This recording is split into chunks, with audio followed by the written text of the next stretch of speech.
The WNBA is currently 8 days away from either its greatest victory or its total collapse. As the January 9th deadline looms, the league is no longer just fighting over paychecks, it's fighting for its soul. With Adam Silver moving from the sidelines to the center of the storm, the question isn't just about revenue, it's about who actually owns the future of women's basketball. Is Silver here to save the game, or is he here to absorb it? This is the high-stakes chess match where Caitlin Clark is the prize, the players are the rebels, and the clock is about to strike midnight. The titan of professional basketball just stepped into a chamber he was never intended to occupy. When Adam Silver speaks, leagues listen, athletes shudder, and entire organizations hold their breath. But today feels different because Adam Silver isn't merely offering guidance. He isn't merely making hints. According to Front Office Sports, the NBA commissioner has officially vowed he will do whatever is required to interfere in the WNBA's collective bargaining discussions. Let that resonate for a moment. The executive who manages a $10 billion empire, the same leader who navigated betting scandals, COVID bubbles, and global growth, is now plunging directly into what might be the messiest labor conflict in women's athletic history. And here's the detail nobody is mentioning. This isn't rescue. This might be a warning shot. Because when Adam Silver gets involved in something, it's never accidental. It's never a casual chat over drinks. The man functions with surgical accuracy. And right now, the WNBA is on his operating table. Let's backtrack to comprehend how we arrived here, because this narrative is wilder than anything Hollywood could produce. For over a year, the WNBA Players Association and franchise owners have been trapped in talks for a new collective bargaining agreement. And I'm not describing polite disagreements over contract phrasing. I'm describing fundamental explosive battles over the future of the entire league. The players want more capital, obviously, but more crucially, they want a portion of the revenue pool. They've watched the league's fame skyrocket, largely thanks to Caitlin Clark's debut in the Iowa Impact, and they're claiming, "We constructed this. We deserve our portion." Fair enough, right? But here's where things get messy. The owners are resisting hard. And their logic isn't irrational either. The WNBA, despite all its recent glory, has functioned at a deficit for nearly 3 decades. 30 years of red ink, 30 years of the NBA essentially funding women's professional basketball because they trusted the vision. So when players come to the table requesting 50% revenue splits and $1 million base pay, ownership is reviewing the ledgers and saying, "What revenue? We're still climbing out of a hole." And the statistics support this. According to verified data from Front Office Sports, the league's latest offer included a $1 million base salary for elite players. That's monumental. That would make WNBA stars among the wealthiest female team sports stars in the world. The salary ceiling would leap from $1.5 million to $5 million per team, bringing average pay to approximately $417,000. On paper, that sounds like advancement, but the players declined. Why?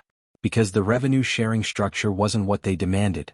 Under the league's draft, players would obtain 50% of a calculated revenue figure, but that figure wouldn't include all income. Certain costs would be removed first. When you calculate the math, players would actually obtain less than 15% of the league's total earnings. And that's when things went from strained to volcanic. Breanna Stewart, 2-time WNBA Finals MVP, Olympic gold winner, and vice president of the WNBPA Executive Board, stepped to the podium and didn't hold back. "More often than not, we're the ones prepared to compromise," Stewart said in verified quotes to media. And there still isn't progress. Read that again. The face of the New York Liberty. A star who just helped secure a trophy for Madison Square Garden. A woman who could be competing anywhere in the world for massive international deals. She's standing before cameras claiming the league won't move. That's not annoyance.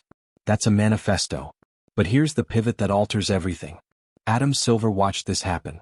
He watched the deadline get pushed once, then twice. He watched both sides plant their feet in deeper with every passing week. And somewhere in a Manhattan skyscraper, the most influential man in basketball made a choice. He's stepping in. And when Adam Silver steps in, things are about to shift drastically for better or worse. The question is, who's about to endure the heat? Now, here's where Adam Silver's words become a loaded pistol. Speaking ahead of the Knicks' NBA Cup win over the Spurs, Silver addressed the WNBA crisis directly, and every single syllable was deliberate. "We're available to do whatever is required to help get a deal finished." Silver declared, "I'm heartened by the fact they pushed the deadline once again. Presumably, the parties wouldn't have been prepared to do that unless they felt there was a productive path to getting a deal finished." Sounds tactful, right? Sounds like a mediator trying to still turbulent waters. But let me translate that from commissioner dialect to reality. Adam Silver just informed both sides, players and owners, that if they can't solve this like adults, Daddy is returning home.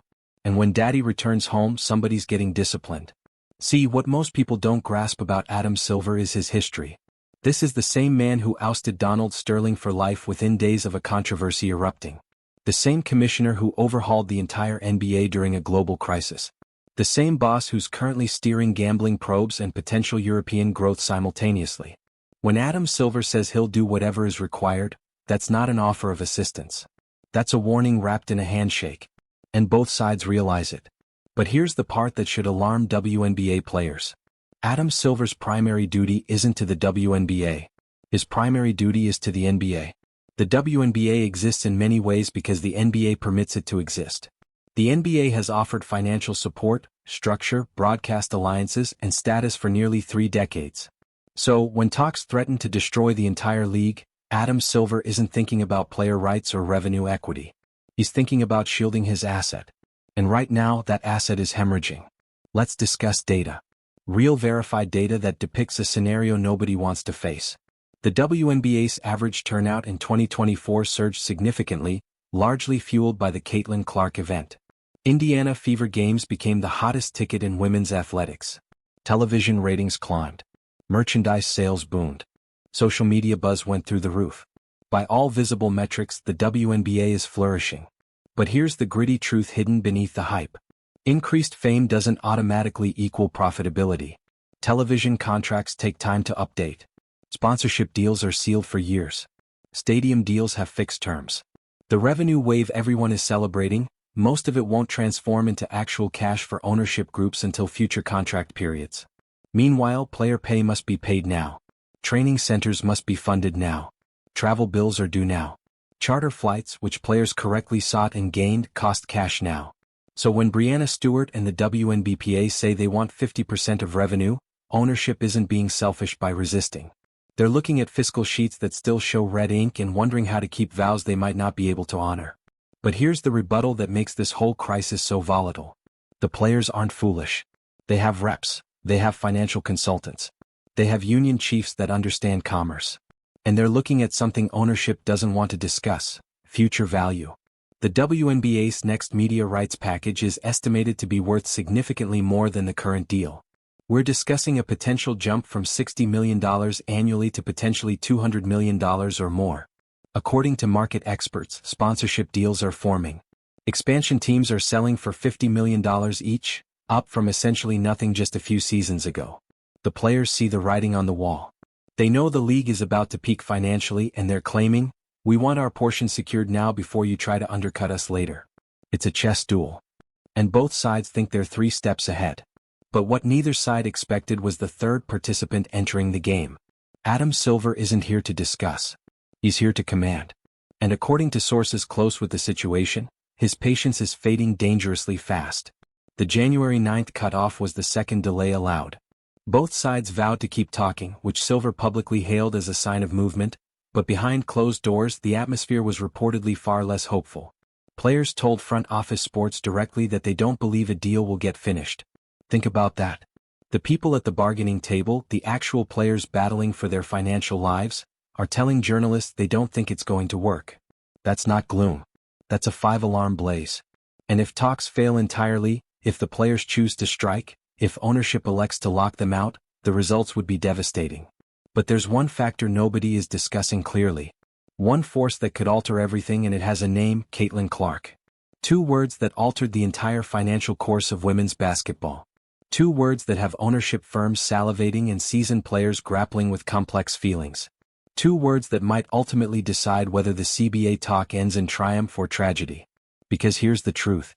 Nobody in that conference room wants to confess out loud.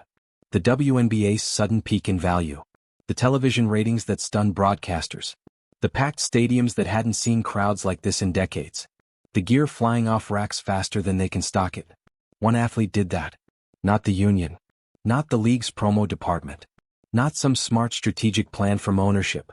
One 22-year-old from Iowa walked into the WNBA and single-handedly made America pay attention. And that creates the most difficult bargaining position possible. The WNBA is battling for shared revenue distribution. They're claiming correctly that all players add to the league's glory, that veterans built the base, that icons like Breanna Stewart, Aya Wilson, and Nafisa Collier pushed this league through dry years when nobody was watching. That's all accurate, but the data tells a different tale. When Caitlin Clark competes, ratings peak. When she doesn't, they sink. Indiana Fever home games went from footnotes to essential television. Away games became spectacles because fans wanted to see her, not necessarily the home squad. According to ESPN viewing data, games featuring Caitlin Clark averaged over 1.5 million fans during her rookie year. Games without her significantly lower. The void wasn't minor. It was a canyon. So, when veteran players sit at the bargaining table seeking 50% of revenue, ownership has a crushing rebuttal they're too kind to say openly. What revenue without her? What revenue are we even discussing? It's harsh. It's awkward. And it's the elephant in every single room where these talks take place. But here's where things get even more tangled. Caitlin Clark hasn't said a word publicly about the CBA talks. Not one quote, not one tweet, not one carefully made Instagram post. Silence. And that silence is roaring because Caitlin Clark has power that no WNBA athlete in history has ever held. She doesn't need the league the way the league needs her. She has nil deals worth more than most WNBA salaries combined. She has sponsorship offers that would make veteran players sob. She has paths that didn't exist for any athlete who came before her. If the WNBA closes down, if there's a lockout, if talks fail entirely, Caitlin Clark will be fine, more than fine. But the league might never heal, and ownership knows this. The players know this. Adam Silver absolutely knows this. Which leads us to the question that keeps bosses up at night. What is Caitlin Clark pondering? Rumors have drifted about other chances. Whispers about potential new leagues, guesses about global offers that would dwarf anything the WNBA could match. None of this is proven, but the chance alone is scary for everyone committed to the WNBA's future. Because if Caitlin Clark departs, if she determines the WNBA isn't worth the chaos, if she takes her skill elsewhere while the league breaks itself apart over pay talks, game over. Not just for this CBA deal, for the entire dream of what women's professional basketball could be. And here's the bitter paradox. The very players seeking more cash, the veterans who feel ignored, the icons who've bled for years, they need Caitlin Clark to stay. They need her star power to justify the revenue peaks they're seeking. They need her to keep shattering attendance records and breaking television ratings. But Caitlin Clark doesn't need them. Not financially, not for her career, not for her legacy. She could quit tomorrow and lose nothing of value. Meanwhile, the players battling for better CBA terms would watch their power vanish like morning mist. It's a hostage drama where nobody's entirely sure who's holding the weapon. Sophie Cunningham, the Phoenix Mercury star, was asked about Caitlin Clark's stance in recent weeks. Her reply was interesting. She seemed sure Clark would remain loyal to the league, dismissing rumors about alternatives. But certainty isn't proof. And Adam Silver didn't become the most powerful leader in sports by relying on luck. He's watching Caitlin Clark very closely, tracking her agents, monitoring her public remarks, or lack thereof, because Silver grasped something that the negotiating groups might be too personally invested to see clearly. The WNBA's future doesn't hinge on this CBA deal. It hinges on whether one athlete determines this league is worth her time. And that athlete hasn't revealed her hand yet.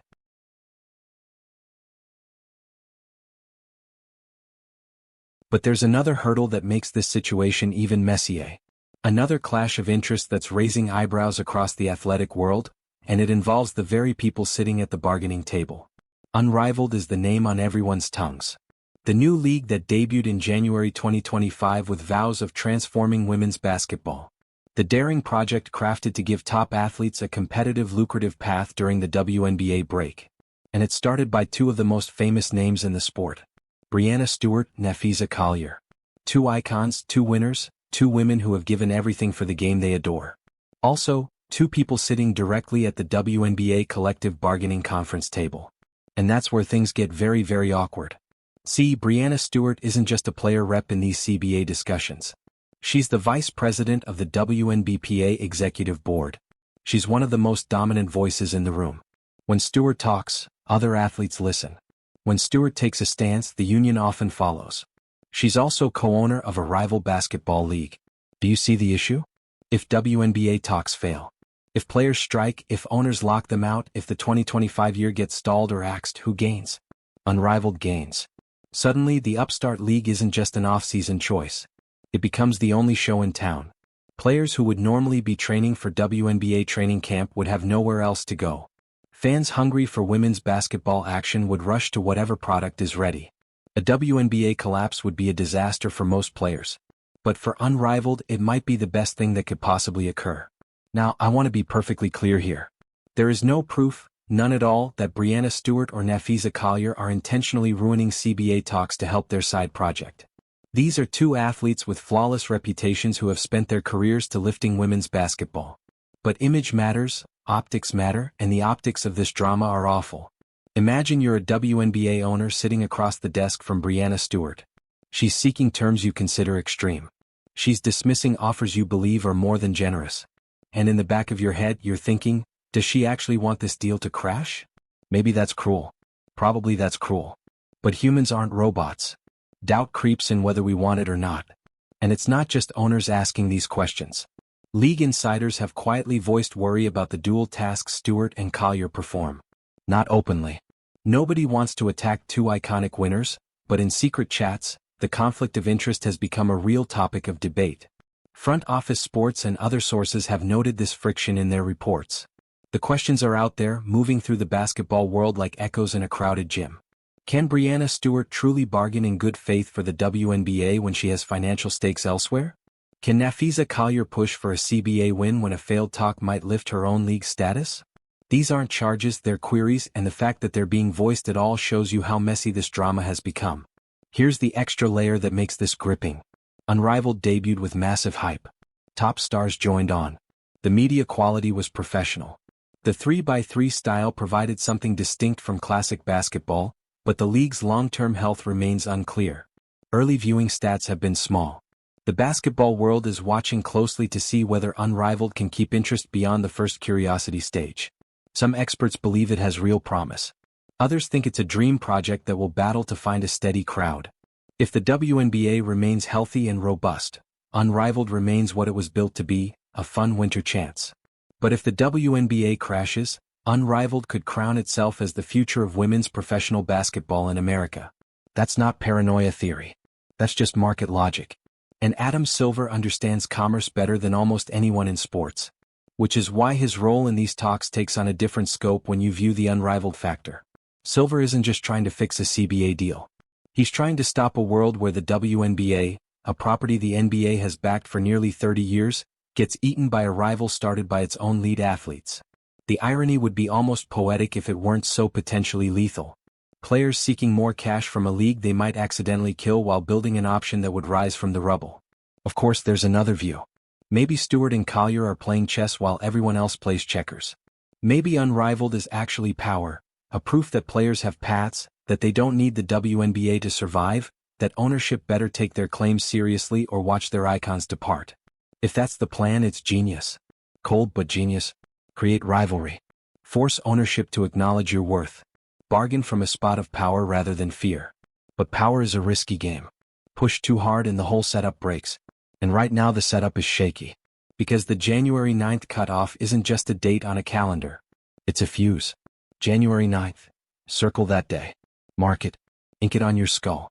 Because what happens in the next 8 days could decide whether the WNBA survives the most risky moment in its 28-year life. The cutoff has already been pushed twice. Both sides vowed to keep talking, which Adam Silver hailed publicly as a good sign.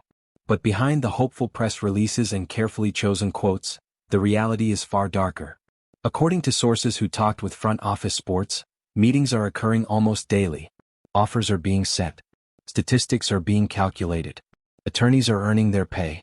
And yet, players are telling journalists they don't believe a deal will get finished. That's not gloom. That's players who are sitting in those rooms, hearing those chats, watching those expressions, and deciding that the whole is simply too vast to bridge. So, what occurs if January 9th arrives and departs without an accord? Two paths. Both are ugly.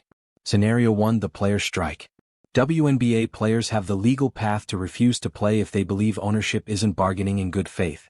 The strike would mean no camp, no exhibition games, no regular season start in May, the 2025 WNBA year, a year that was intended to profit on Caitlin Clark's sophomore surge, Aya Wilson's ongoing reign, and the league's historic heat would be stalled forever or possibly axed completely. Imagine explaining to new fans who just found women's basketball that the league they loved isn't playing this season. Imagine the brands who ink deals expecting exposure that never happens. Imagine the stadium staff, the TV crews, the shirt sellers, normal people whose jobs rely on games being held. All of it halts, and heat once gone is brutally tough to regain. We've seen this before in pro sports. The 1994 MLB strike nearly killed baseball. The 2011 NBA lockout cut a season and hurt the league's status. The 2004 to 2005 NHL lockout axed an entire year and drove fans away for years. Strikes work both ways. Yes, they can compel ownership to the table. Yes, they can show player unity and strength. But they also create scars that don't vanish fast. The WNBA cannot survive those scars. Not now.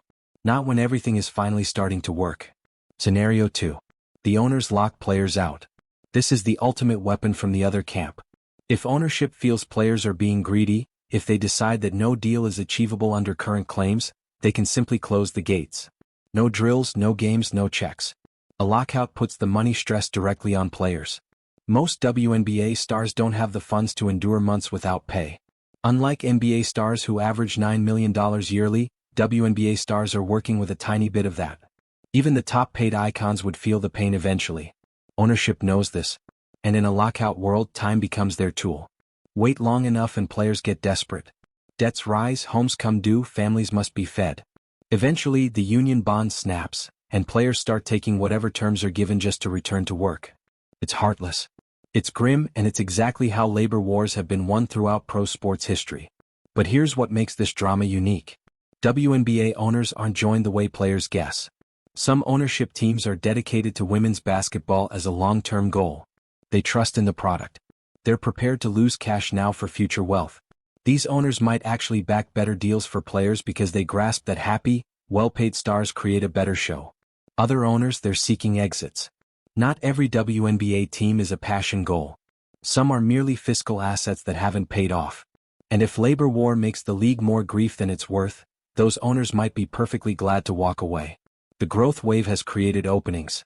New teams in Toronto, Portland, and the Bay Area have paid huge entry costs.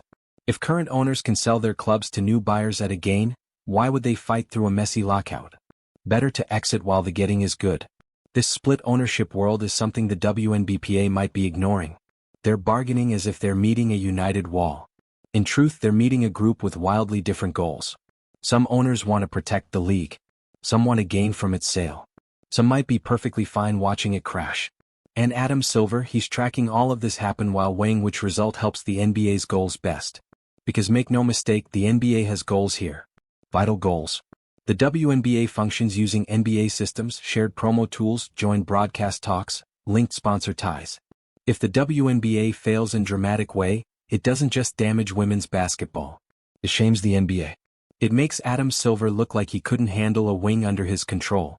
It raises doubts about the NBA's wisdom in other deals. It becomes a PR disaster that no amount of spin can mend. So, when Silver claims he'll do whatever is required, he means it. The question is what required actually looks like. And the result might stun everyone. What if Adam Silver isn't here to protect the WNBA? What if he's here to remodel it entirely? This is the theory moving among league insiders. The chance that nobody wants to argue openly, but everyone is murmuring about secretly.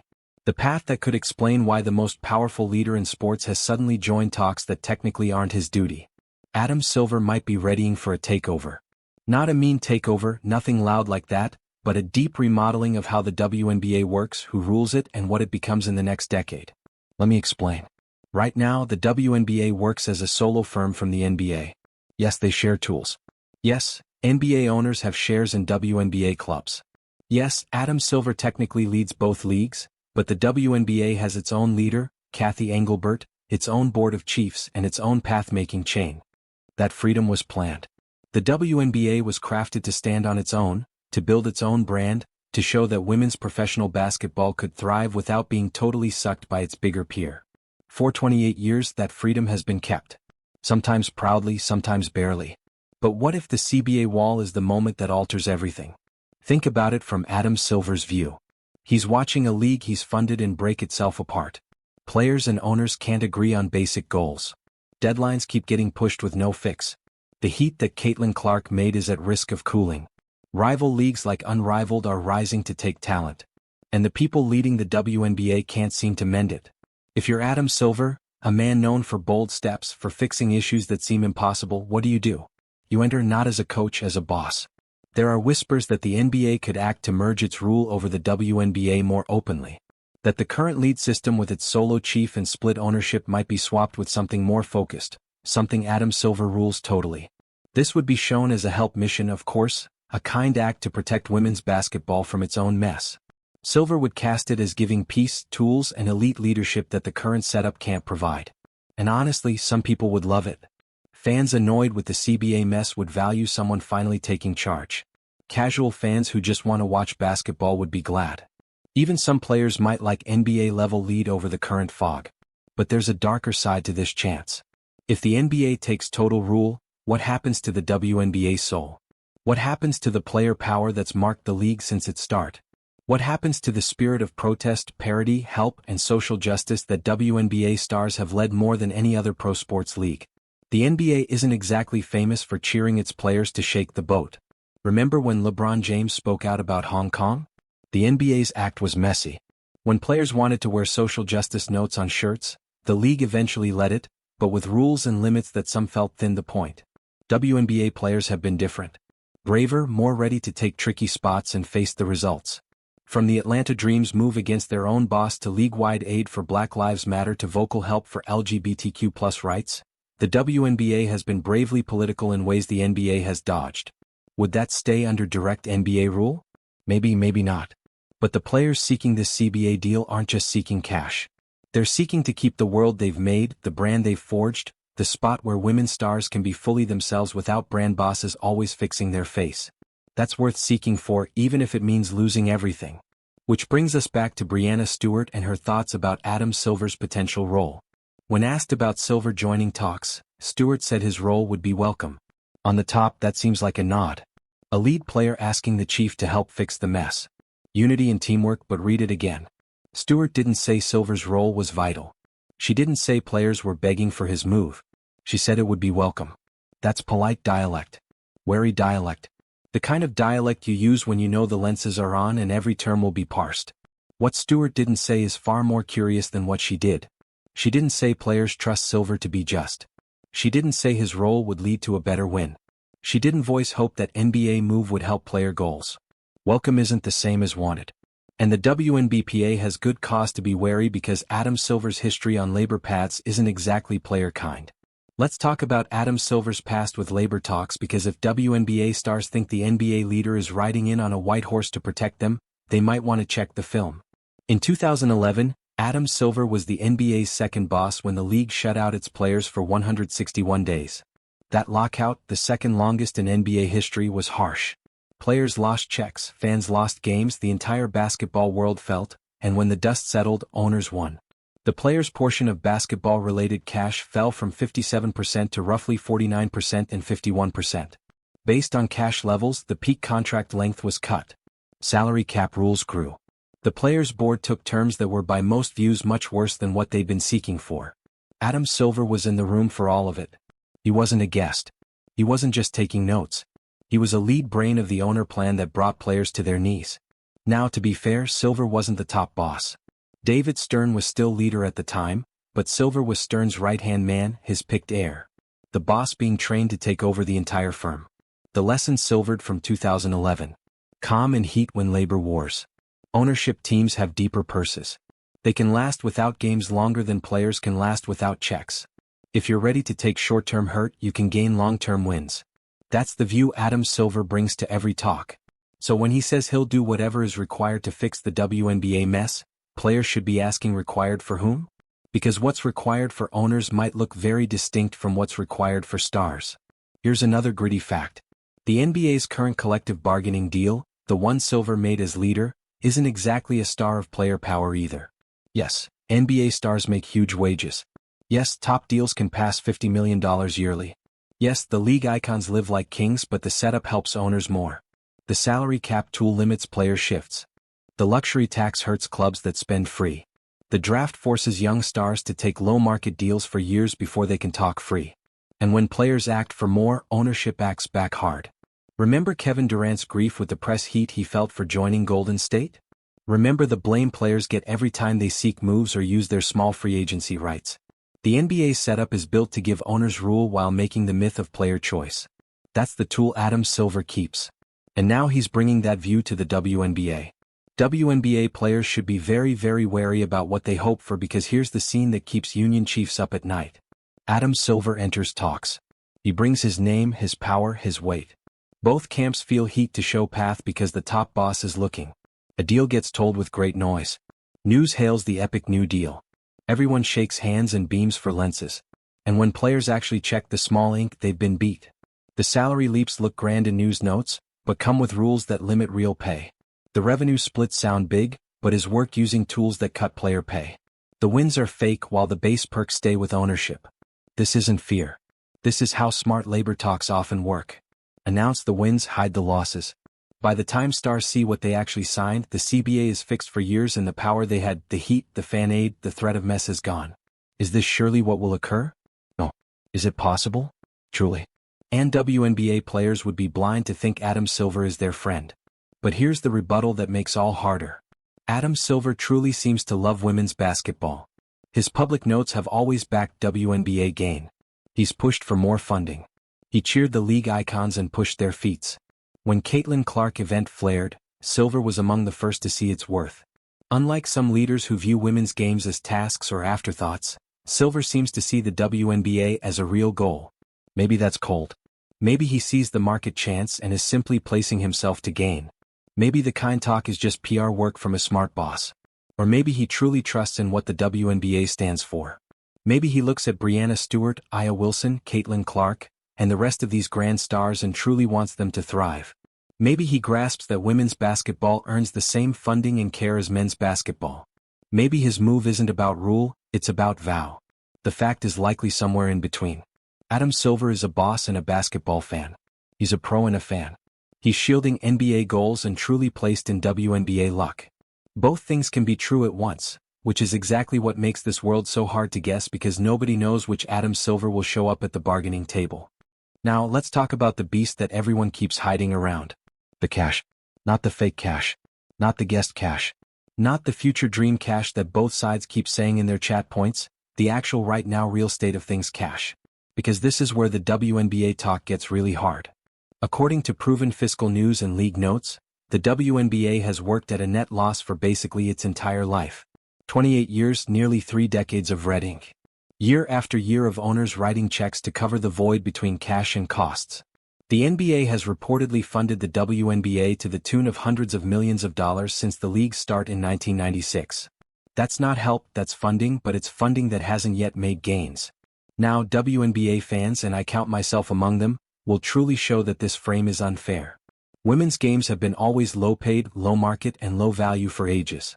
The WNBA didn't lose cash because women's basketball is naturally poor. It lost cash because owner groups didn't fund in promo, didn't get top media deals, didn't build the tools vital for luck. You can't kill something and then blame it for being thin. That blame is real, totally real, but it doesn't shift the real facts. When players sit at the bargaining table seeking 50% of revenue, ownership isn't being mean by pausing. They're looking at decades of fiscal notes that tell a hard tale. The WNBA's total cash in late years has been valued at roughly $200 million yearly. That sounds like a lot until you study with the union's inner world. There are rising worries about how long current spots can be kept. Not everyone is happy with the tough stance Chiefs have taken. Not everyone trusts high claims will make high results. The gaps aren't out yet, but they're rising. And Adam Silver is counting on those gaps to grow, because if the WNBPA breaks, if even a few top stars openly quit ranks, the entire bargaining spot falls. Faith is the only power workers have against cash. Once it's gone, the game is done. Which is why what occurs next is so vital. The WNBPA has to make a choice, and that choice might be the most vital in league history. So where does this all close? That's the query everyone is posing. Players, owners, fans, news. Adam Silver himself sitting in his Manhattan room watching the hand move toward January 9th. Where does this close?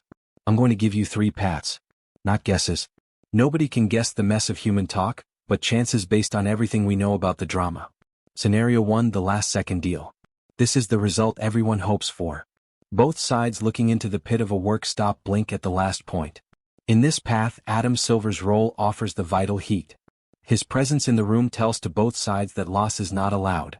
Ownership slightly grows their revenue split gift. Players take a setup that isn't ideal but shows real growth. News hails the epic new CBA. Breanna Stewart holds a press talk hailing the shared path. Owners voice hope about the league's future. Everyone shakes hands and the 2025 year starts on time.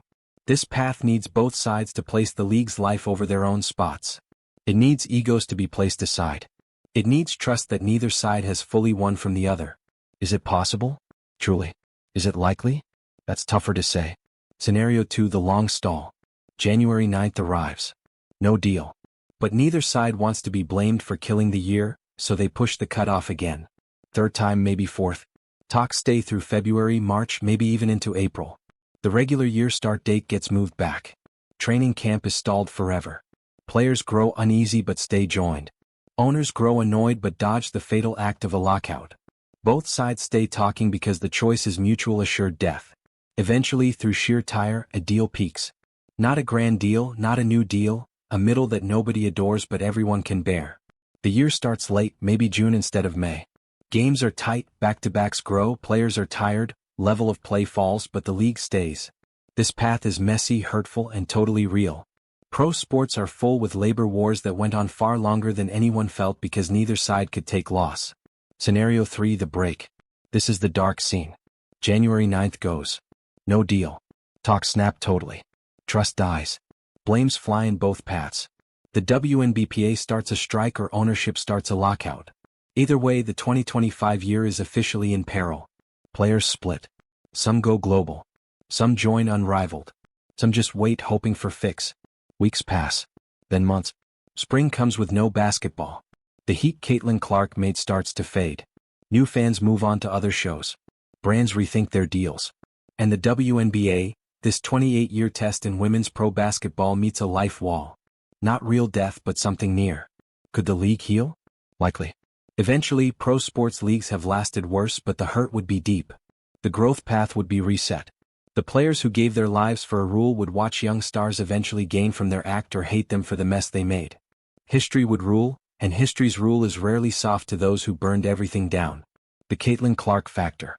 There's one wild card that could shift everything. Caitlin Clark hasn't talked openly about these talks. She stayed very quiet while the league's future stays in the scale, but her silence won't stay forever. At some point, someone will ask her openly. Lenses will be rolling. The world will be looking and Caitlin Clark will have to speak. Does she back the union spot? Does she feel players are seeking too much? Does she have ideas if the year is axed? Her speak could shift the entire mood. If Clark backs the WNBA openly, it makes player claims real in the eyes of new fans who follow her. Openly, ownership loses the PR war fast. If she slams the tough path, even softly, it makes a break that the union might not last. If she tells of other plans, global, unrivaled, anything, it shows that the WNBA's most prized gem is already placing her bets. Caitlin Clark is the X factor nobody rules, and that's scary for everyone at the bargaining table. Adam Silver's finale. So, what does Adam Silver actually seek? Beyond the public notes and suave dialect, what result is he truly seeking? My guess, and this is theory based on look, not inner facts, is that Silver wants the WNBA to last and grow, but on terms that don't make rules harming to NBA owners. If WNBA players win a truly new revenue split deal, NBA players will take note. They'll seek same wins in their next CBA talk. The rule flows high. Silver needs a deal that looks good for WNBA stars without deep remodeling how pro basketball splits wealth. That's a tiny eye to thread. But if anyone can do it, Adam Silver can. The man is a pro talker. He didn't find his spot by luck. He grasps power, time, mind, and the art of making everyone feel like they won while he actually rules the end. WNBA players are seeking for their future. Owners are shielding their assets and Adam Silver is playing a longer game than either side fully knows. The final word: here's what I know for sure. The WNBA stands at a fork. The choices made in the next 8 days will mold women's pro basketball for a age. Players who fought for this moment earn better than a league that low values their acts. Owners who funded for decades earn credit that profit stays unsure. Both things are real.